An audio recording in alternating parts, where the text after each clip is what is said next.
Hi everyone, this is Bella from Unlock Your Design. I'm bringing you the weekend Gene Key horoscope for December 24th and December 25th. We have the moon in Capricorn still. She met up with the sun in gate 10 on the 23rd for the new moon. Now she's meeting up with Venus in gate 54. We see that she's communicating with Uranus in a harmonious way. We see the blue line down to her Uranus, which is a trine. Here we have a lot of feminine energy. Capricorn is a feminine sign, Taurus is a feminine sign, the moon is a feminine archetype, Venus is a feminine archetype, and Uranus is here in gate or Gene Key 2, which is the feminine. It's the hexagram in the I Ching that's made up of only yin line.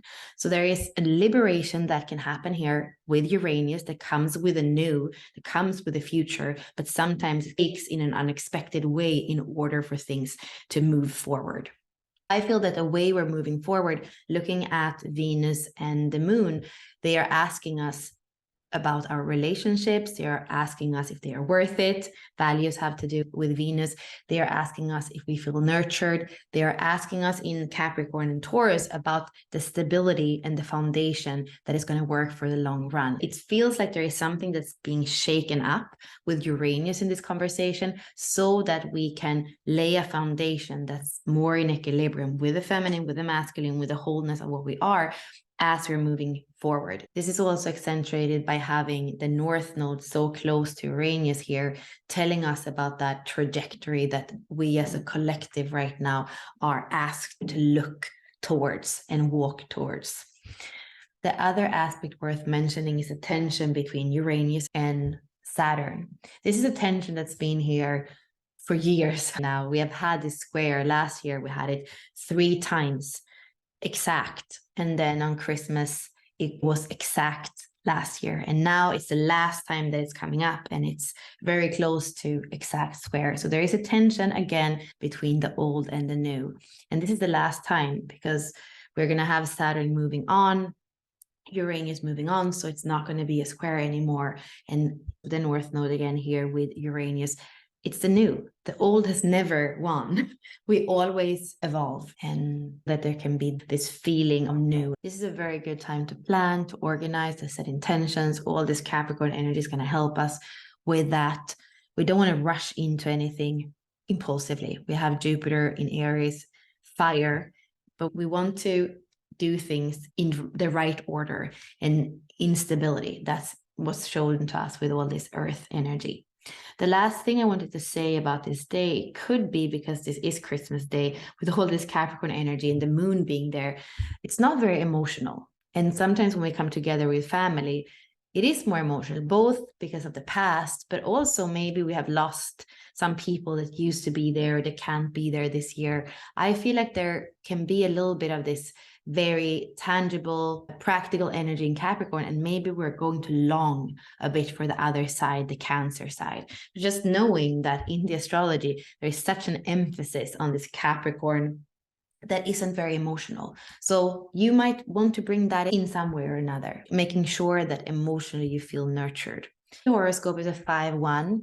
It's interesting that we had that on Saint Lucia on the 13th, and we were speaking about dying because of standing for your truth. She was burned to death because she came with the light, and that wasn't accepted. And then we have Christ who came with embodied love, and he was put on the cross, also in a 5-1 day. So those 2 powerful days where we can remember everyone in history and in parallel timelines and universes that have stood up for their truth and come with the light and come with love.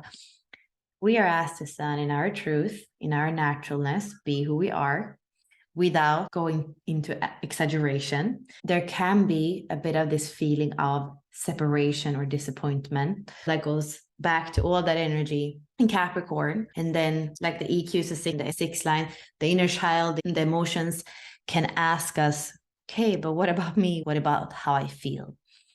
The most important thing here is to not go into judgment and not go into competition with others. When you start to go into competition and comparison, it's going to just create more separation with all these 6 lines. The whole thing with the 3rd line core wound is that when you start to compare, nobody wins.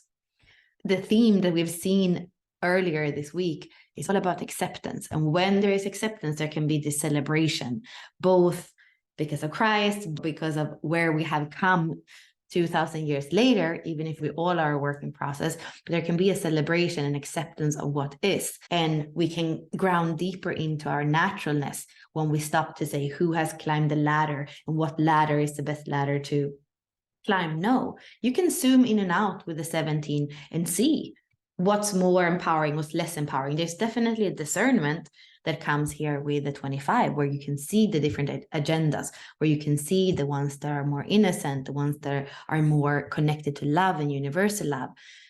But it's more than anything for observation, so that we can ground deeper into our integrity. The question I would ask myself for Christmas is, what am I a guardian for? What am I here to preserve? What am I here to inspire? The 32 is the guardian archetype in the 64 doors. The 6th line is all about role modeling and coming back to our innocence. Are you going to be disappointed because you don't have the biggest car or the most money on the bank account of all the people in your extended family? Or are you going to be innocent, knowing that life is perfect in every moment? And even Christmas, even if it doesn't feel like you're completely home, even if it feels like something is failing, can you still know what you're a guardian for, what you're here to role model, what you're here to embody, what you're here to preserve, what you're here to venerate? The 32 is asking us for that. Let's move into Sunday. Here we have a 6-2 profile, a lot of overview. We see we have a second line in the radiance and the purpose, which feels more like we might actually find that one interaction or that one connection in the weekend that felt really important, that felt in flow, that felt natural, that felt in ease, like a dance. Looking also at the SQ in a second line, looking at the attraction in the 44th gene key, it feels there can be a little bit of a different teamwork. Maybe people came together on Saturday and it was a little bit of tension, and it's okay, how am I able to fit into all the people here that haven't maybe seen each other since last Christmas? It's finding your place a little bit. Here it feels more like a day of possibility. Still, there might be a little bit of that residue of wanting to compete or feeling like you, in comparison to somebody else, isn't as successful or as happy or as loved by your children or your parents or whatever might be there. All this week, what has been shown with the pearl and the culture in 25 is acceptance, acceptance, acceptance.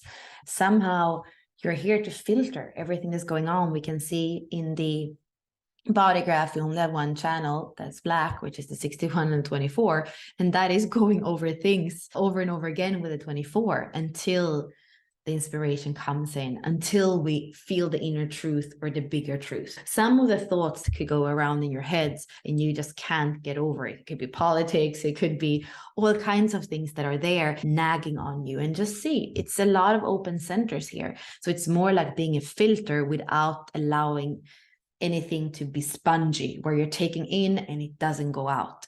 So knowing that, and we can see here that both the ego and the sacral center are completely open.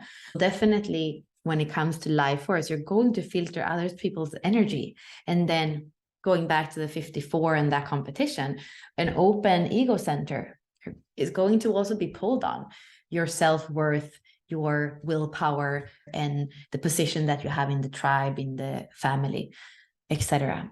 So a day with more possibility for teamwork and connection, and still don't give yourself to the chatter of the mind or the loops of the mind, because then this is not really going to be a 6-2 days where we have that beautiful overview where we feel like we're going somewhere together and it is possible to evolve. Last thing, this is a cross of prevention, Jinky 10, 15, 18, and 17.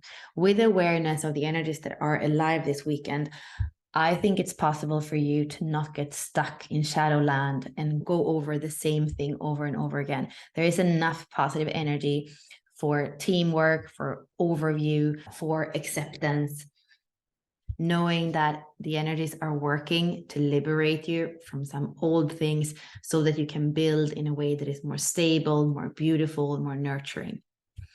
These are the main energies for this weekend.